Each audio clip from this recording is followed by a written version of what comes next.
You and me stuck on the ocean now, nothing but waves and they're spilling in. I wanna dry up but you just keep on going, don't you? I don't even know how we got here, all my reasoning have disappeared. I wanna bury the hatchet and find the way back to our home, our home, our home. We don't have to drift inside this dome. Yep. Oh, Shauna, that would be good for the house to be in the background. You're going to be the photographer today.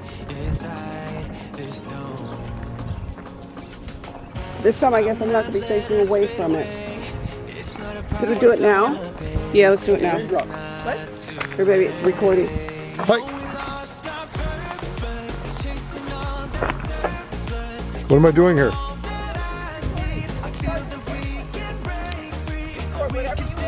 Okay. Well, I'm gonna go right in my pants.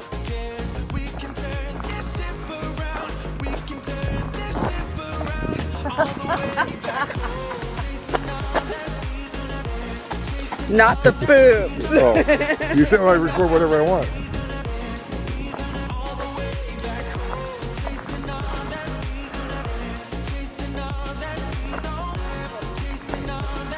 Here you go, turn the shit off. Fuck, my wrist is hurt. What kind of tree is this? That is pretty. Almond, isn't it? Almond. Oh, really? I've never seen an almond tree this close before.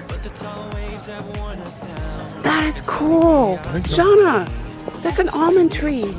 Is it? Yes. I think so. I don't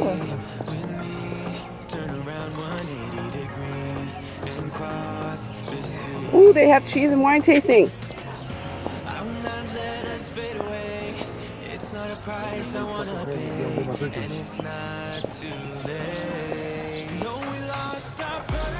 Got my picture. Thanks. I'm sorry, baby. It's okay. Don't worry about it. It's all about you. Yes, it is. Because most of the time it's about you. 90% of the time it's about you. 10% I get 10%. Those are amateur numbers. We gotta pump those up. Hi, how are you? Good. Oh, I love the fountain. That's right. You guys are big. Okay, perfect. Thank you. You're very welcome. This is beautiful. Yeah, no. It's like modern. Just like I was saying, I really like how this is presented. Yeah. Yeah, we're very arts inspired. Right. The name Ex Nihilo is actually named after a particular piece of art. I'll try to show you guys. How do you pronounce it? Ex Nihilo. Ex Nihilo? Ex Nihilo, yep. Meaning what? It means out of nothing. Yeah, so that piece up there that's just kind of precariously perched is Ex Nihilo. But I'll tell you the story of the winery and how it came to life. Okay, perfect. Thank you. So it's just yourself that wanted to taste is. the wine? Okay.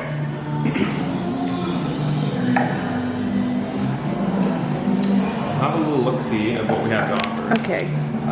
So everything with the X beside it is what I have open today. Okay. So there's 5 on the one side of the board, and if I flip over, our reds are also available. Oh, okay. Yeah, so yeah, I'll let you just kind of have a look at that. Okay. You're in luck, because everything we do here is, we don't do any really sweet wines. Everything is on the off-dry side of things. So yeah, if I were you, I would definitely try a couple of the reds, because our Night is a big cab-based blend. Okay. The Merlot is gorgeous as well. Okay. And then Viognier is awesome as well. It's a nice, crisp, dry white wine. Okay. And the Rosé is quite stellar. How's the Chardonnay? It's awesome. You like It Chardonnays? is? Yeah. I do love Yeah. Chardonnays. Okay. Well, can I guide you through tasting? Yeah. Yeah. I'll trust you. Okay. I'm in your hands. Let's start with some Rosé. You're Okay. the professional. Professional. You go through here? Hello. Hi.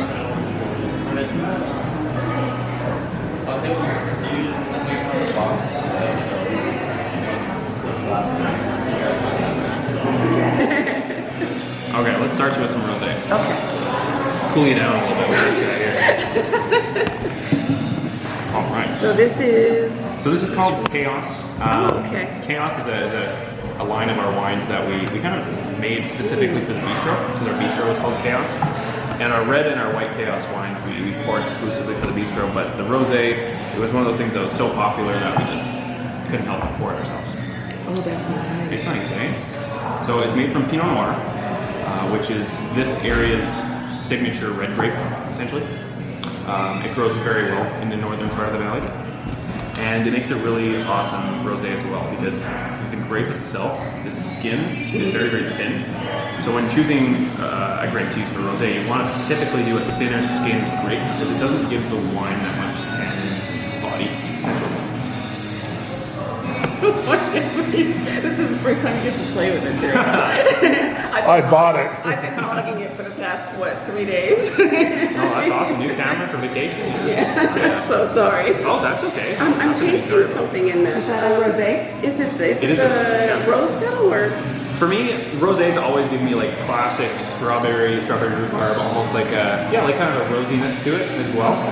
But it's aromatic, it's crisp. There's this little tinge of sweetness, but we only leave sweetness there because our acidity is a little bit higher in the northern part of the valley.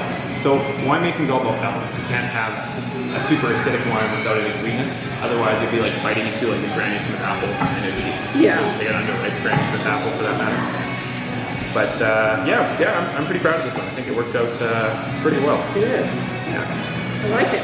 awesome. Glad. You can only take how many boxes back? You guys fly or you guys drive? We did fly. You fly? Fly to Spokane. Yeah. Yeah. You know what? I know it's not a huge issue to take wine back from Canada into the States. Do you guys ship? We don't can't ship to the States, but you know what you can do is you can check a case of wine as a box, or as a bag, I should say. Oh, really? And I've done that many times. Like all the wineries now, they have these nice shipping boxes that kind of house the wines and protect them if they get tumbled around. And yeah, I think I brought a case of wine to Australia a couple of years ago when it was. Oh, cool. Yeah, I made it there, no problem. So, Okay. I like that one. That will be a maybe. that was maybe cool. Yeah. Well, let's do the Viognier next. Okay. I'll be right back. Yeah, I don't. Yeah. He wants to be famous. I can be famous. Right up there with the Kardashians. There you go. Okay. So this is our newest wine that we've added to our portfolio. Have you had much Viognier before? I have had it, but not often. Not often. Yeah, I think the last time I had one was maybe last year. Early part of last year. Yeah, it's one of those grapes it's getting popular for sure, and it's almost becoming what Chardonnay used to be. Chardonnay was like really, really popular for the longest time, and now it's kind of teetered off a little bit. I think Viognier is coming into the spotlight a little bit, but Viognier it's grown in a warmer area. You see a lot of it in California, a lot in the hotter areas of France as well. But the Okanagan makes a pretty good one as well. Full body. Yeah, it's. Are they always full body? More often than not, you'll see a little bit of body in Chardonnay and Viognier. Okay. That's. Phil, you guys are like on your phone here. Smell. So, generally speaking, when you grow grapes in warmer areas like this is from a little bit further south than this property. You start to see the flavor profile of the grapes change from like bright acidity and tree fruits to more stone fruit tropical kind of characteristics. So I find that on the nose I notice lots of tropical fruit characteristics like lychee nuts and passion fruits. And then when you have a sip, it's still got that nice bright crisp acidity to it. I like this one more than You like the Viognier? Chaos. Yeah. Look at how much I like the Viognier. This is how much I like the Viognier. No way! Did you do that on purpose? This is my family's winery, and What? I didn't know that. Did you know that? How the fuck would I know that? Well, you guys were talking before it came in here. How would I know that? I was just gonna say this is my vineyard. Oh, is it? Yeah, my partner's family. So Was this is this your creation then?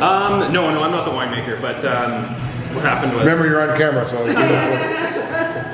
what happened was we had like released this wine, or we had came up with the label anyway, and I got an email for the label the same day I was getting the tattoo, and I'm like, oh, let's put the X's on there. I think that'll be pretty funny. So apparently, yeah. You want to get in? Step in. Come here. We'll make you famous. It's like, nope. I'm glad you like this one because we also do a Syrah with this same label, and they come from the same vineyard, so we want to keep the branding kind of consistent. But I think This the is Viognier lovely. I is like this one. pretty stellar. Yeah, Okay. I like it too. That is like first choice. Cool. I think you'll like the Chardonnay as well if you like this Really? one. So, Okay. Yeah. Okay. Let's bring Try that that. one over. Okay. That's nice. It tastes exactly how it smells. I have a feeling that I like this one a lot. Yeah. So this one's cool. This is entirely grown on our property here. So we are a 30-acre piece of land, and this comes off the newer portion of our property. We used to get Chardonnay from the southern Okanagan, but we made a shift once those grapes, or vines, I should say, became mature enough. Right. It's a very true expression of what can grow off of this property. And what I like to say about Chardonnay is that it's kind of like a blank canvas of a wine, because the grapes are very neutral. They don't offer too much discernible smells or taste. But when you give them to a winemaker, they can do a lot to that wine to manipulate the final product. So in this case, it goes into barrels for 9 months. And it doesn't... Steel or oak? Oak barrels. Oh, okay. Entirely oak barrels, yeah. Some winemakers will do like a split, like some in stainless, some in oak. Right. But we do 100% oaked, and we use what's called second generation oak barrels. So like a barrel like this, it's 4 or 5 cycles of wine through it before it becomes a planter, essentially. Oh, yeah. So on the second run, that's what the barrel we use. Oh, okay. So I kind of use the analogy of like chewing gum. After you chew gum for a while, the flavor starts to wear off. And the same thing is true with the barrels. The more you use it, the more the flavors become subdued.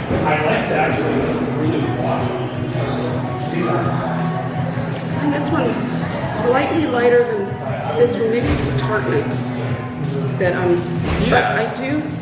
It's buttery kind of. Totally. Do you know where the butteriness in a wine comes from? No. So it comes from the barrels, but it comes from this interesting process. So the primary acidic compound in fruit is malic acid. So when we take the wine, we put it into barrels, we can do this interesting like controlled temperature change inside, and that will change those malic acids into lactic acids. And lactic acids are what give the perception of buttery dairy quality. So, so if you ever hear of a super buttery Chardonnay, it takes on that malolactic fermentation, is what we call it. Okay. Yeah. So can I tell you guys about our winery? The hell Ex Nihilo means? Yeah. Please. Okay, let me grab. Just the picture right there, right? Yeah, let me grab it. One second. You can So see just, it. so just keep in mind, we travel the world doing this. This is one of the nicest places I've ever been. Really? From a modern style. We've been around the world trying, the Bordeaux and France and Spain and wherever like this. But this is one of the nicest modern styles I've seen. Well, thank you. That's a huge compliment. Thank you very much. I don't travel as much as they do. Yeah. When I did. She's working her way that way. Oh, wait. But when I did back in 2014, I could tell the difference. It's very much. Well, cool. Thank you. Yeah. It's very nice. Yeah, we're pretty proud of it, and I'll give you the backstory of it. So ex nihilo is a Latin phrase that means out of nothing, but what we're directly named after is this piece right here. So this is a beautiful sculpture done by an American gentleman named Frederick Hart, and Frederick Hart was commissioned to do this piece for the Washington National Cathedral in D.C. Oh, okay. And you can just see it above the doorway. It's similar to the one that's in Spain. Is it? This is very similar to Notre Dame. It's a cathedral. Yeah, a lot of cathedrals take inspiration from a lot of these old ones in France and Europe. But yeah, I'm not sure how old this one is, but this little sliver right here of Ex Nihilo is 21 feet wide, which is crazy because this piece is absolutely ginormous, and it's very three-dimensional as well. So it kind of looms over you as you walk into the cathedral. But if I was standing next to it, I'd be like that tall. So it's crazy big. So it took him 16 years to finish this piece. And no less than a year after he finished, he actually developed lung cancer. And it was directly correlated to the fact that he was chiseling away at limestone without any kind of respiratory mask. Right. And after he developed lung cancer, a year later in 1999, he passed away. So kind of ironic, a little bit sad that his legacy work ended up killing him in the end. Right. And the way we planned the story is after Frederick Hart had passed, the family wanted to set up this memorial gallery for him in San Francisco, where he was from. And it featured a number of his pieces over the years. And the feature piece in the gallery, they brought in a working model of Ex Nihilo, so essentially like a 6-foot version that would have been able to be moved around. Big ones, obviously, attached to the cathedral. But anyway, our owner Jeff, he has a brother. They're both from Edmonton, out in Alberta there. And James, his younger brother, started a winery in Napa Valley in 1998 with his wife from Los Angeles. And in 1999, Jeff had just started dating this girl named Dakota, and he thought he'd bring her down to meet family in Napa and show off the new winery. And Dakota worked in the wine industry as a sales rep beforehand. And while they were day tripping down to San Francisco, they popped into this art gallery. And Jeff saw the working model of this sculpture and thought it was like the coolest thing he had ever seen. Eventually the curator came over and gave him the long-winded story that I told you guys, and how the real version is across the country. And very ambitiously, probably just being caught up in the romance of Napa Valley and San Francisco, he told her that one day when they have their winery in the Okanagan that they are going to call it Ex Nihilo. So I'm sure she thought he was joking. Trying to impress her. Trying to impress her, exactly, as guys do, being a Rico Suave kind of guy. This is when they're dating. This is when they're dating for like 3 months. You remember those days? He got married. Yeah. They, aw, He honored his commitment. find me a winery. Yeah. Wait a second. You take blackbirds? Yeah. But yeah, it's I mean, like neither of them came from super deep pockets, so they really built this place on passion and hard work. They built the garage first, which for the first few years acted as the winemaking facility. Yeah. And then we built the house, which is the little shack on the hill up there. And then the winery was finally done in 2010. So relatively young, but every year we're trying to add a new piece to the puzzle. And a couple years ago was the restaurants, which is great. We called it Chaos because we didn't know what the hell we were doing when we first started. So very appropriately named at the time. And the restaurant is where? The restaurant is just on the patio. Yeah. For sure. It's very pretty out there. Yeah. Luckily we can kind of erect that tent if the weather's a little bit dodgy, so at least it's not a total write-off. But yeah, and then we added our patio and this and that. But Oh, that's so sweet. let me find you some red to sip on. Yes, please. If I was gonna do 2, which ones would you like to try? Definitely this one. Can I pour you the Merlot? Because I think it's one of my absolute favorite wines in the entire Really? valley. So, Okay. Yeah. Okay. Thank you. Oh, yeah. That's so sweet. The shot, though. This is the Merlot. You got it.